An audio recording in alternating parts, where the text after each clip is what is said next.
Where have you seen the greatest challenge in meeting the needs of our youngest community members? Hi, everybody. I'm Gail Neal, and it's a pleasure to be here. I would say that our most vulnerable children are our foster children. And we have a program where when kids are taken out of their home or they blow out of their placement, they come to Multicultural Center. It's not actually a program, but it just started probably 20 years ago, and that's just what happens in Pierce County. We intentionally moved from 209 South J Street by Wrights Park up to 19th so that we were right across the street from the DSHS office. So it made it easier for us to go back and forth because we were partnering. So the problem with that, one of our biggest problems and challenges is that it's gotten better. I need to say that first, is that those children, when they blow out of placement and they come to our center, they don't get to just go to school. They have to have an address in order to go to school.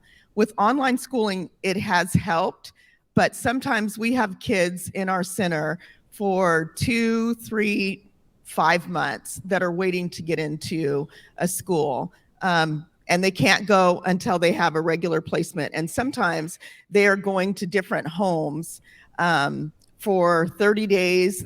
They might go to a different home every single night of the week or every 3 days. So that's been a big challenge. And then the other big challenge that we have are the kids that are coming to our center that are living inside of their cars. We've created things like tiny houses, and we try to figure out how to fix things in-house. And a lot of the kids that come to us are minority kids. They're kids that look like us, and they're kids culturally that we understand, and I think they're labeled with bad behavior. And Turner works with a lot of those kids, so I'm going to let him finish answering this question. But a lot of people are always surprised when we say to them, if a foster child does not have an address, they don't get to go to school.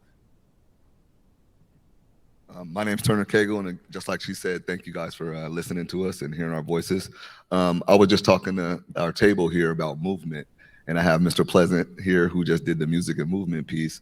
And I made a good comment that I wasn't thinking about before, but Tafana and Graduate to Comet does a good job of using what we talk about as movement and momentum to move to the next space. So I want to shout you guys all out here for being here.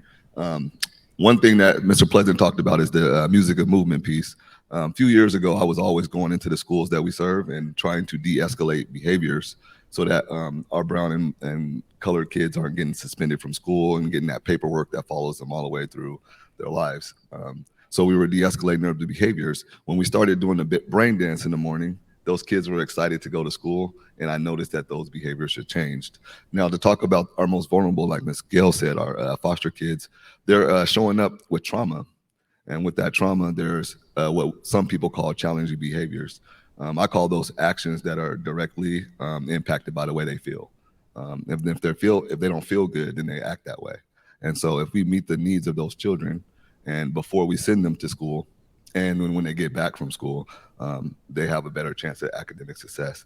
During the pandemic, I learned that we grow through what we go through, and so like you mentioned earlier, let's value what we went through and let's continue to grow. So Gail, and what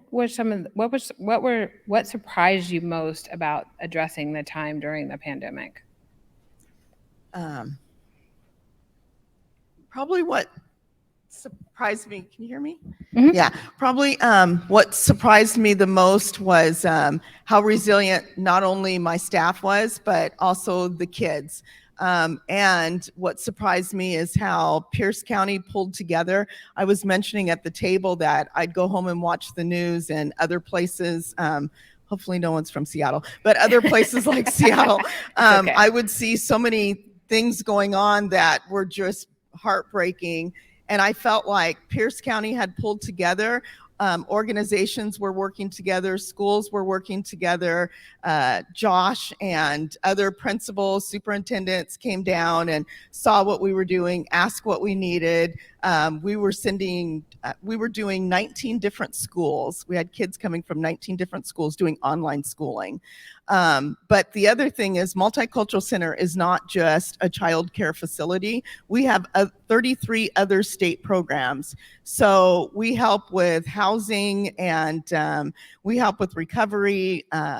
We also help with food insecurities and gas cards and diaper banks. We were giving out diapers and wipes. And so I would take up the whole time if I told you everything that we were doing.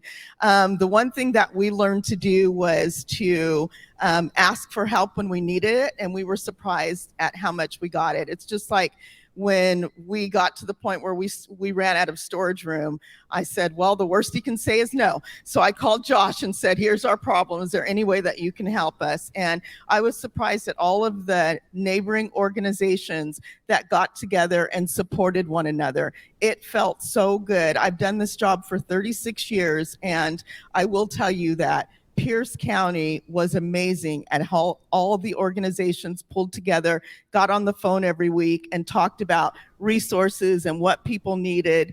The other thing that's really surprised me is that we never closed because we felt like we couldn't. And so we never closed, and we helped any family that we could.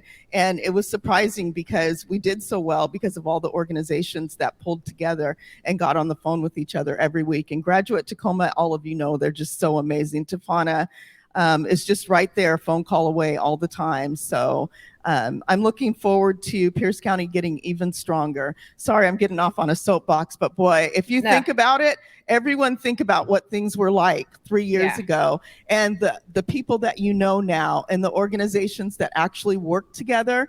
It's mind-boggling. It's amazing. Yeah. And to piggyback what Ms. Gail's saying, it's easy to take a risk. It's easy to jump out in front when you know you have support behind you. Yeah. And we have that support at Multicultural.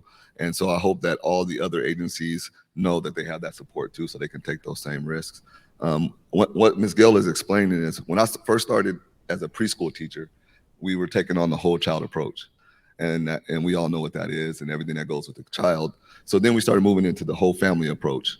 And now at the Multicultural Center, we're taking on a whole community approach, because we believe that if we can positively impact the child's learning environment and then their family and the community that they come from, they have a better chance at academic success. So, great. So Turner, I'm going to ask you to keep the mic for a second. How do we support you in the classroom with kids? And then Gail, if you want to talk about how we support the whole organization. But how do, with all these people in the room, how do we make your jobs a little bit easier? What can we do? One thing that I notice is as a preschool teacher, social emotional development is huge. It's really huge. And so we pour into that. And so then when they hit elementary school, it kind of goes away a little bit so that the kids can, the performance-based stuff. And I think that the way to support that is let's slow it down a little bit. Let those kids learn to love first. Then they'll be better at it. Yeah. Okay. I'd like to tell you guys that we have a capital campaign going on. We are trying to double the amount of kids that we are helping. In some of our classrooms, we have a 2.5-year wait list to get kids in. We have families that want to be in our center. Their kids have been raised in Pierce County. They've been raised with a lot of our teachers that work there grew up in Pierce County and went to Lincoln and other schools. And so, these Lincoln kids. And so I want to tell you guys to please check out our Facebook, mcfhc.org. We've raised $4 million. We need to raise $17 million. And it's not just for us, it's the community, the entire community. And we have people that come in before they even get pregnant that say, I just want to get on the list so that I have some kind of a chance of getting my child in there by the time that they're 4.